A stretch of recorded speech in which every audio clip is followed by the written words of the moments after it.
A decorated Army Ranger sits across from a panel of investigators who think they've already written her final chapter.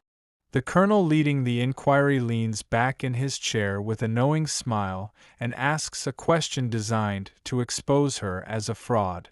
"How many operations have you actually led?" The room goes still, waiting for her to crumble under the weight of scrutiny.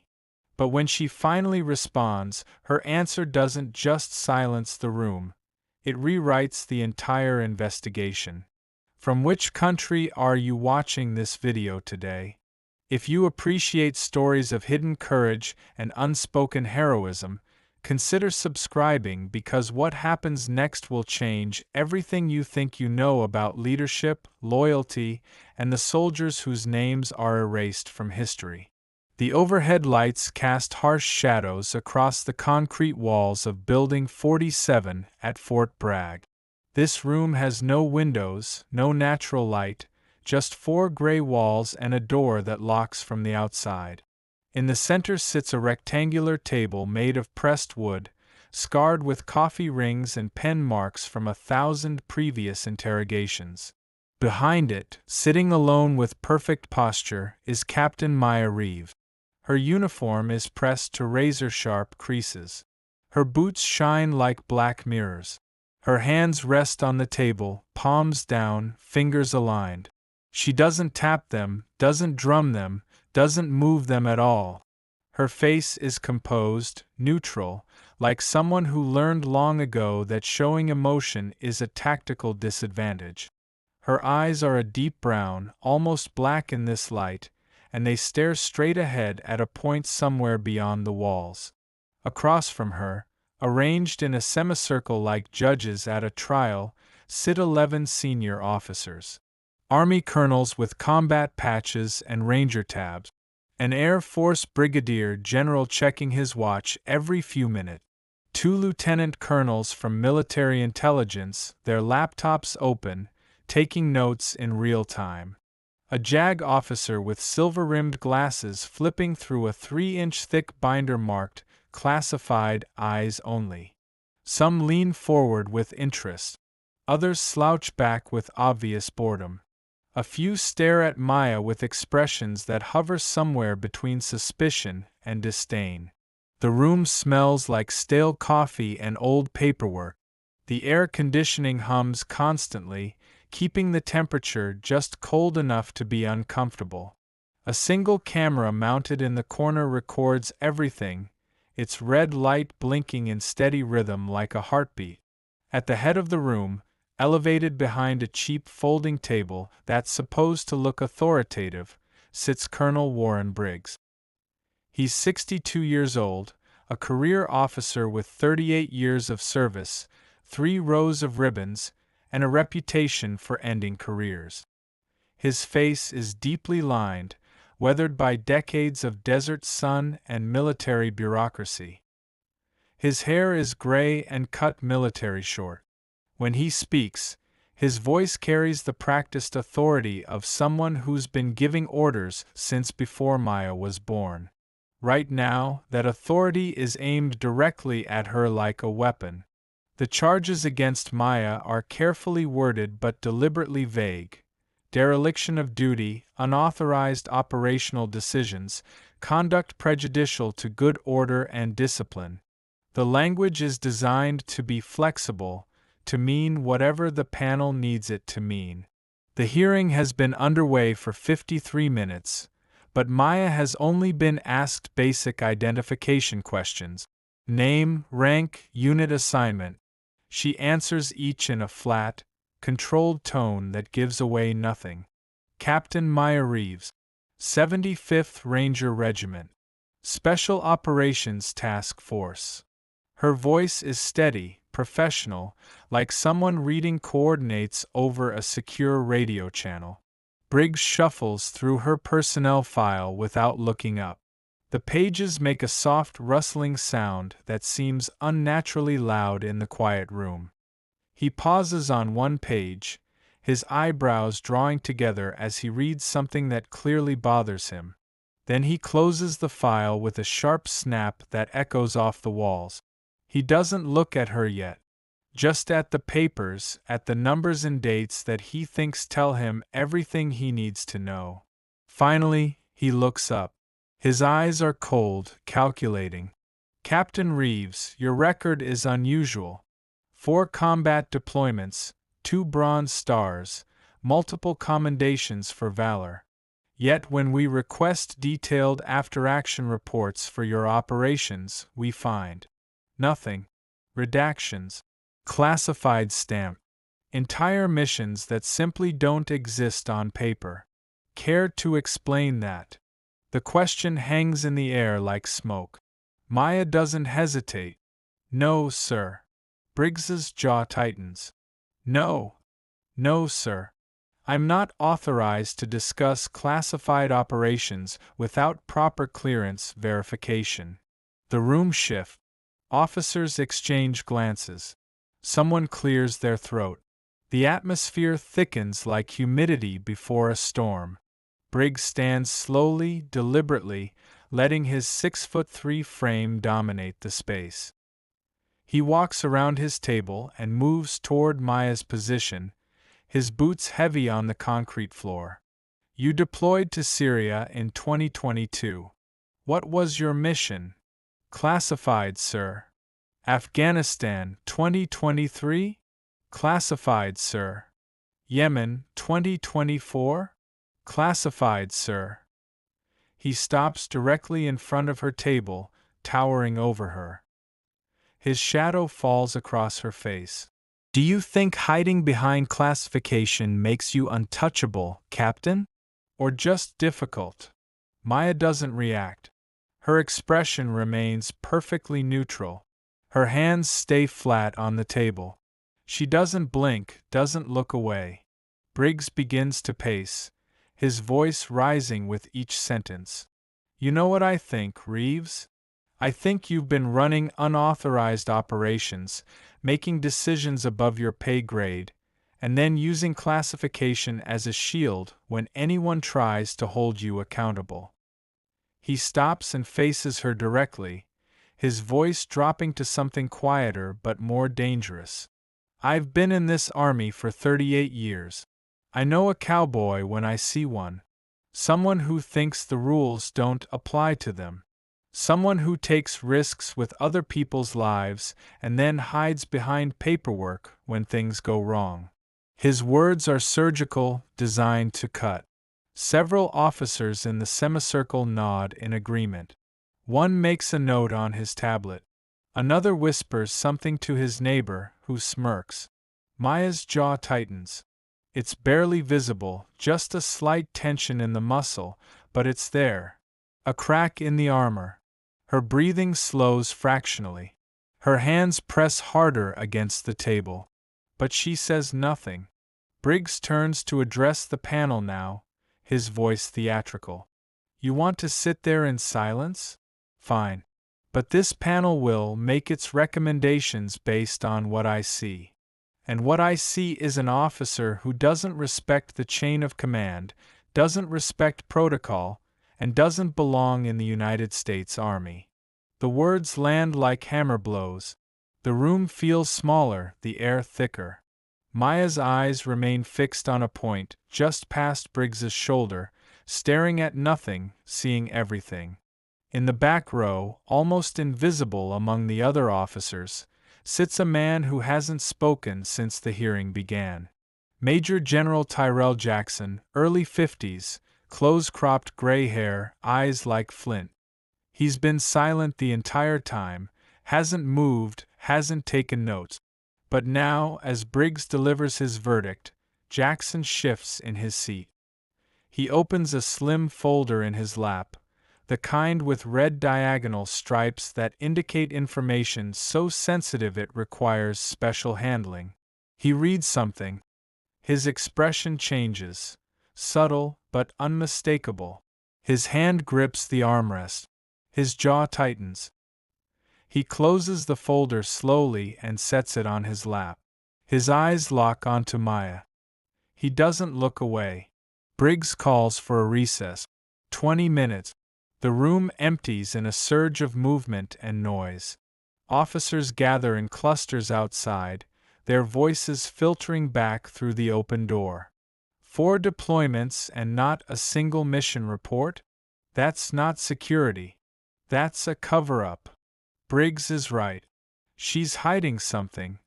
Or maybe she just made the wrong enemies.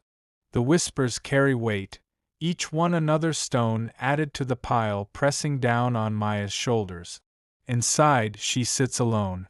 A junior enlisted soldier brings her a bottle of water and sets it on the table. She doesn't touch it, doesn't even acknowledge it. Her hands remain on the table, but now they're gripping the edge. Her knuckles are white. General Jackson walks past her table slowly, deliberately. He doesn't stop, doesn't speak. But as he passes, he glances down at her hands. He sees the tension, the strain. He pauses for just a fraction of a second, long enough for the moment to register, then continues walking. The hearing resumes. Officers file back in, the noise gradually settling into silence. Briggs returns to his position, energized now, sensing victory. He leans forward, hands on the table. Let's talk about your last deployment. You were embedded with a Joint Special Operations Command Task Force as a tactical advisor. Is that correct? Yes, sir. And during that deployment, you allegedly participated in high-value target operations. I don't allege anything, sir. But you were involved in direct action missions? The room leans in. Every eye is on her now. Yes, sir. Briggs's expression shifts into something resembling satisfaction. How many missions? Maya hesitates. I don't have an exact count, sir. Roughly. She doesn't answer. Briggs turns to the panel, his voice dripping with contempt. Come on, Captain. You're a ranger. Surely you kept track. Still nothing. He turns back to her, leaning both hands on her table now, his face inches from hers. This is the problem. We have an officer who claims to be a tactical advisor, who claims to have combat experience, but can't or won't provide any details. No mission reports, no verification, just silence. He straightens, letting the moment build. So let me ask you directly, Captain Reeves, since you seem to think your record speaks for itself. He pauses. The room holds its breath. How many operations have you actually led? The question detonates. The room goes completely silent. It's not a real question. It's an accusation disguised as inquiry. A trap designed to expose her as either arrogant or fraudulent. If she gives a number, she's bragging. If she doesn't, she's a fake. Officers watch, some with pity, some with anticipation. General Jackson sits forward in his chair, his eyes locked on Maya. She doesn't flinch, doesn't look away. She raises her head slowly, meeting Briggs's eyes for the first time. Her voice is calm, precise, clinical. 47. If you've ever watched someone's assumptions shatter in real time, leave a comment below. And if you want to see how this single number changes everything, stay with us. The courtroom freezes. The number hangs in the air like cordite after a firefight. 47. Officers stop moving. Stop whispering. Stop breathing. Briggs blinks, his expression shifting from confident superiority to confusion. His mouth opens slightly, then closes. He wasn't expecting an answer. Certainly not that answer. What? His voice cracks just enough to notice. Maya doesn't repeat herself. She doesn't need to. Her voice remains calm, steady, like she's reading grid coordinate. 47 direct action operations. All classified under Special Access Program authority. The room shifts. Several officers sit up straighter. A colonel in the third row leans forward, his pen frozen above his notepad. A lieutenant colonel stops typing and stares at Maya with wide eyes. Briggs takes a step back, his hands falling from the table. His face has gone pale, color draining like water from a broken glass. He opens his mouth again, but no words come out. Maya fills the silence with 3 words that detonate the entire room. Operation Silent Falcon. The effect is immediate. General Jackson stands abruptly, his chair scraping loudly against the floor. His folder tumbles off his lap, papers scattering across the ground. His face has gone from calm to ashen in the span of a heartbeat. Stop the recording. His voice cuts through the room like a blade. Now. A junior officer scrambles toward the camera, fumbling with switches. The red light blinks off, plunging the room into a different kind of silence. Heavier, darker, the kind that comes right before something breaks. Jackson moves down the aisle between the rows of officers, his boots heavy on the floor. Clear the room. Everyone out except 06 and above. Briggs turns toward him, his face twisted with confusion and anger. General, I'm conducting a hearing here, and I have every right. Jackson interrupts him mid-sentence, his voice low and controlled but shaking with barely contained fury. Colonel, sit down and be quiet. The room erupts. Officers exchange shocked glances. Whispers spread like wildfire. 2 JAG lawyers stand quickly, gathering their materials with trembling hands. A major hesitates near the door, unsure whether to leave or stay. Jackson points at the exit. Out. Now. The door opens and closes multiple times as officers file out in stunned silence. Some glance back at Maya as they leave, their expressions a mixture of confusion and dawning realization. Within 90 seconds, the room has emptied. Only 6 people remain. Briggs, still standing near the front, looking smaller now without his audience. Jackson, standing in the center of the room like a monument. Maya, still seated at the table, hands flat, breathing slow and controlled. And 3 other senior officers, all with enough rank to know that what's about to happen is beyond normal classification levels. Jackson walks to the center of the room. His voice drops to a tone that feels more dangerous than any shout. Does anyone here besides myself have Tier 1 Special Access Program clearance? Silence. Not a single hand moves. Not a single voice speaks. Jackson nods slowly. Then what I'm about to say never leaves this room. He turns toward Maya, and for the first time since the hearing began, his expression softens. Just slightly, just enough to suggest respect. Operation Silent Falcon was a Black Book counterterrorism operation conducted in the Bekaa Valley in March 2023. He begins to pace, hands clasped behind his back, his voice steady but weighted with gravity. It was unauthorized by Congress, unacknowledged by the Department of Defense, and classified at a level that officially doesn't exist in our command structure. Briggs opens his mouth to speak, but Jackson silences him with a single raised hand. You don't get to talk right now, Colonel. You've done enough. The words land like a physical blow. Briggs's face reddens, but he says nothing. Jackson continues, his voice picking up momentum now, filling the room with a story that has never been told outside of a classified briefing and never will be again. In February 2023, Signals Intelligence intercepted communications indicating an imminent large-scale attack on the U.S. Embassy in Beirut. The threat was credible and immediate, 72 hours maximum. He stops pacing and turns to face the remaining officers. The enemy had established a command center in a fortified compound in the Bekaa Valley. From there, they were coordinating 3 separate suicide bombing teams, weapons smuggling networks, and electronic surveillance of embassy personnel. Intelligence indicated over 200 American civilians and Marines would be killed within 3 days. A colonel seated near the back inhales sharply. Jackson doesn't acknowledge it. He keeps talking. We couldn't strike it officially. Lebanon is a sovereign nation. We couldn't wait for diplomatic channels.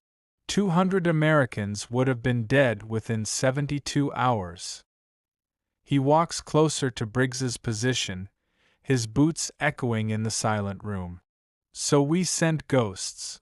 He turns toward Maya, and now his voice carries something different, not just respect. Reverence. Captain Reeves was hand-selected to lead a 12-person task force into hostile territory with zero official support. She was chosen because she'd spent 2 years training with British SAS in urban assault tactics and had operational experience in the region that no one else possessed. Briggs stares at Maya now, really seeing her for the first time. His expression is unreadable, somewhere between disbelief and horror. Jackson doesn't stop. The insertion was conducted at night via helicopter, 30 miles inside Lebanese airspace. No air support, no quick reaction force, no extraction plan if it went sideways. He pauses, letting the weight of those words settle. They reached the compound at 0200 hours. The assault lasted 98 minutes. Captain Reeves personally led the breach team through a fortified structure filled with armed combatants. Jackson picks up Maya's file from Briggs's table, holding it up like evidence. 47 operations. 47 times she led soldiers into hostile territory with no official support, no recognition, and no margin for error. And every single time, she brought them home alive. He drops the file onto the table in front of Briggs with a loud thud. Captain Reeves dismantled a terrorist network that would have killed 200 Americans. She prevented an international incident. And she's been legally forbidden from talking about it ever since. Briggs tries to speak. His voice is weak, defensive. I didn't know. Jackson steps closer, towering over him now. You didn't know because you didn't care. You saw a young officer who wouldn't bow to your authority, and you decided to break her. His voice hardens to steel. Her record is classified because her missions were classified.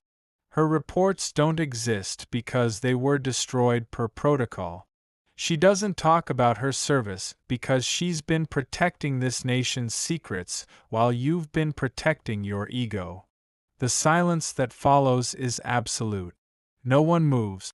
No one breathes. Briggs has nothing to say. His authority, his confidence, his entire presence has collapsed in on itself like a structure with its supports removed. Jackson turns away from him, facing Maya now. Captain Reeves. She stands immediately, her movements crisp and precise. Yes, sir. You're dismissed. All charges dropped. You'll be reassigned to Special Operations Command under my direct oversight. Effective immediately. Yes, sir. She salutes, sharp and clean. Jackson returns it with equal respect. Maya turns toward the door. Then something extraordinary happens. Every officer in the room except Briggs stands. Not because protocol demands it. Not because rank requires it. They stand because respect commands it. The kind of respect that transcends paperwork and politics. The kind earned in blood and silence. Maya walks toward the exit, her footsteps echoing in the hollow space. As she reaches the door, Jackson speaks again, his voice softer now. Reeves. She stops, turns slightly. For what it's worth, you didn't deserve this. She nods once, a single dip of her head that carries more weight than any speech. Then she opens the door and walks out. The door closes behind her with a soft click, and the room exhales collectively. Briggs remains standing near his table, staring at the empty chair where she sat. His hands are shaking. His face is pale. His lips move, but no sound comes out. Jackson gathers his papers slowly, methodically. His movements are deliberate. He doesn't look at Briggs, doesn't speak to him. He simply walks past him toward the door, pausing only to deliver one final statement. This hearing is over. The record will reflect that all charges were dismissed due to classified information that could not be disclosed in this forum. You will not speak of what was said here. You will not pursue this matter further. And if I ever hear that you've attempted to retaliate against Captain Reeves in any capacity, I will personally ensure your career ends in disgrace. Am I clear? Briggs doesn't answer. He just nods, barely, like a puppet whose strings have been cut. Jackson walks out, leaving Briggs alone in the empty room. The camera is off. The officers are gone. The room feels larger now, colder, like a tomb. Briggs sinks into his chair, his head in his hands. Outside, in the hallway, Maya walks alone. Her footsteps echo against polished floors. She doesn't look back. Through the window of the room, Briggs is visible, still seated, still broken. The man who demanded her humiliation now sits in the ruins of his own authority. If you've ever witnessed someone's pride shatter in an instant, share your experience below. And if you want to see what happens to Maya next, stay tuned. The corridor is long and empty. Maya's boots echo against tile floors, each step measured and steady. The walls are lined with photographs of Army history, battles won, units honored, generals decorated. She doesn't look at them. Her eyes remain fixed forward, her posture upright, her breathing controlled. Behind her, through the window of the hearing room, Briggs is still visible. He sits alone in the center of the space, hunched over, staring at the table where she sat moments ago. His hands are pressed against his face. His shoulders shake slightly. The man who commanded the room with absolute authority now looks small, broken, like something that was never meant to bear weight. Maya pushes through the exterior doors and steps into the open air. The sunlight is harsh after the fluorescent coldness of the hearing room. She pauses for a moment, letting her eyes adjust, letting her body remember what it feels like to stand in the world without judgment pressing down from all sides. A breeze moves through the pine trees surrounding the building. The air smells like North Carolina clay and distant rain. She inhales deeply, holds it, then exhales slowly. Her hands, which have been tense for hours, finally relax at her sides. A black SUV is parked at the curb. General Jackson leans against it, arms crossed, watching her approach. He doesn't speak immediately, just nods once, a gesture of acknowledgement that carries no expectation. Maya stops a few feet away. "Thank you, sir." Jackson shakes his head slightly. "You don't owe me thanks. You never should have been in that room in the first place." He opens the rear door of the SUV. "Get in. We have work to do."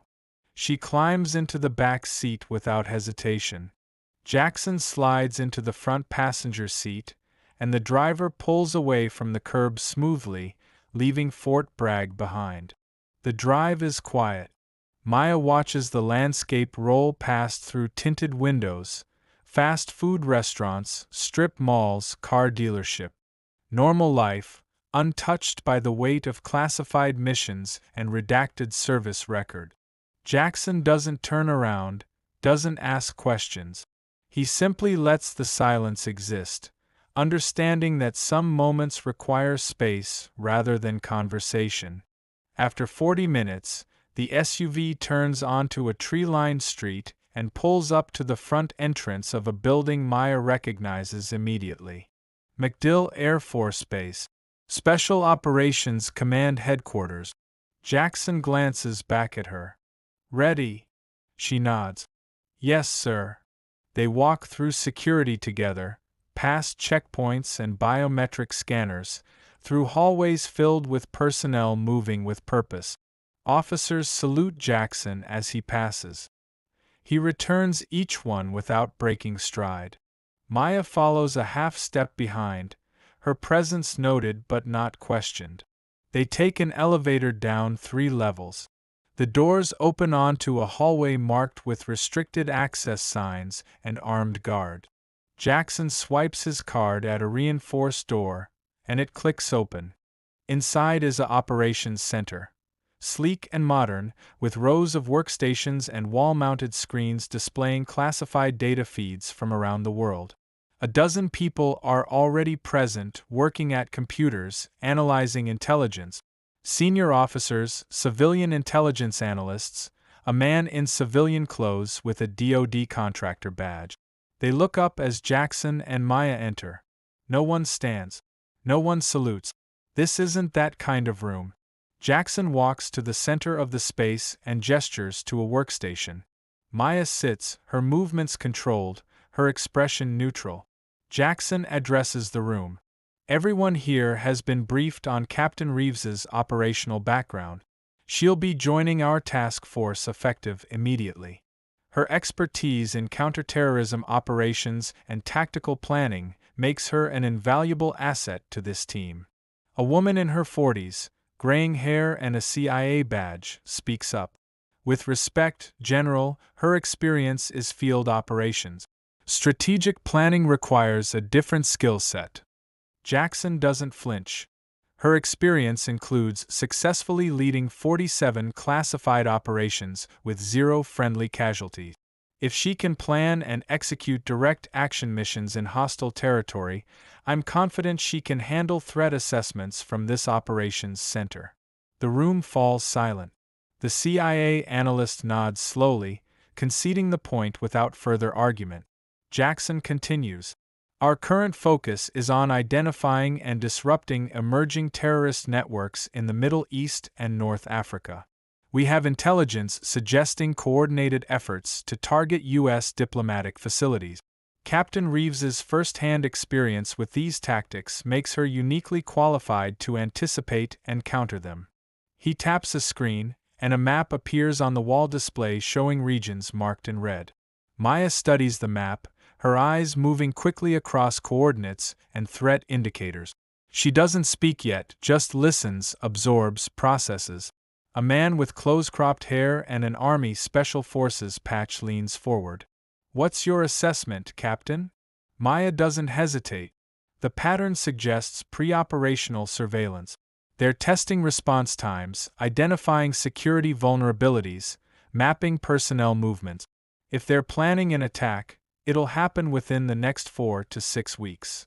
The man raises an eyebrow. That's specific. How confident are you?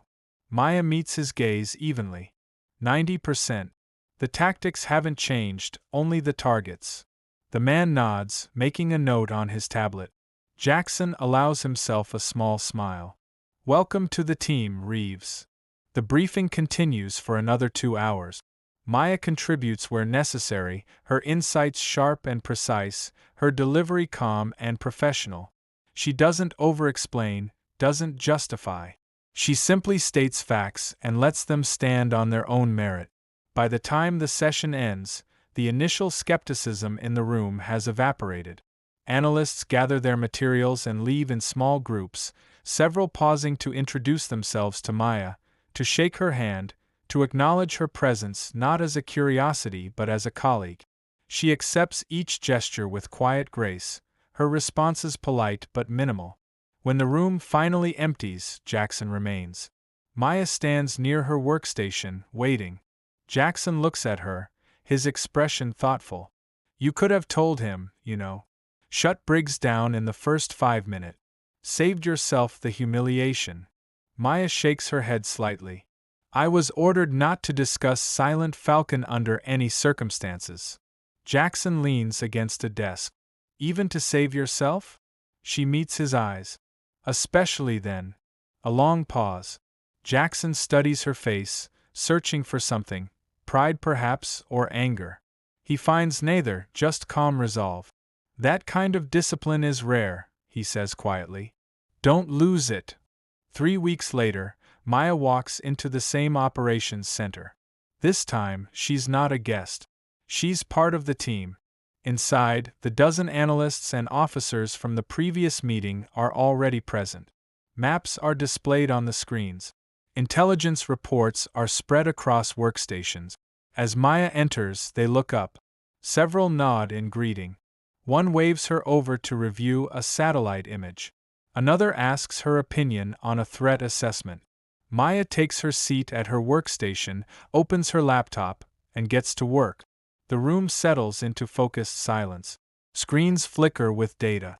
Keyboards click softly.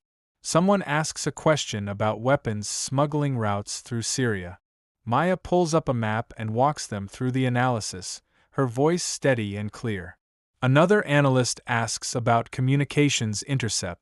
Maya cross-references signals intelligence and identifies a pattern that matches known terrorist tactic. The conversation flows naturally now, her contributions seamlessly integrated into the team's rhythm. No one questions her expertise. No one doubts her place in this room.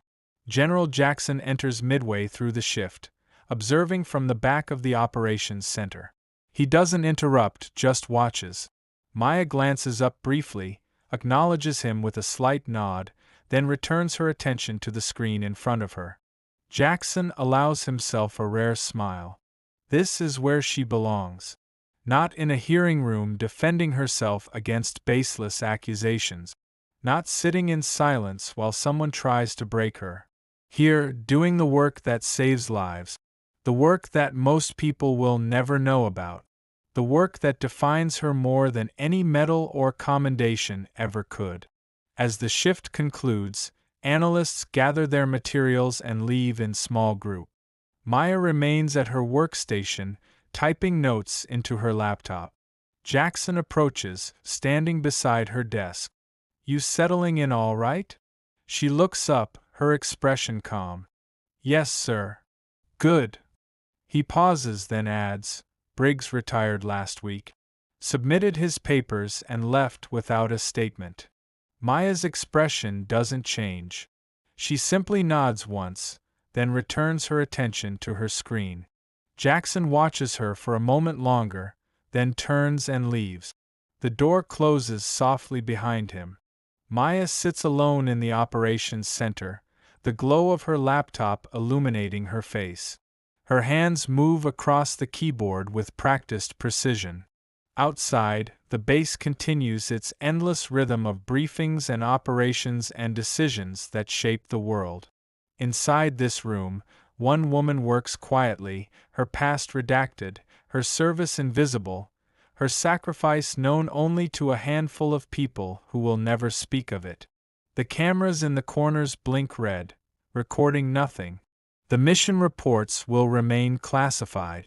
The truth will stay buried. But the work continues. And that, more than any recognition or apology, is enough. The people who protect us most are often the ones we never see. The missions that save lives are the ones that never make the news. And sometimes the quietest voice in the room is the one that changed everything. If this story reminded you of someone whose sacrifice went unrecognized, honor them in the comments below. And if you believe that true strength doesn't need to be loud, consider subscribing because the most powerful stories are the ones that stay with you long after they end.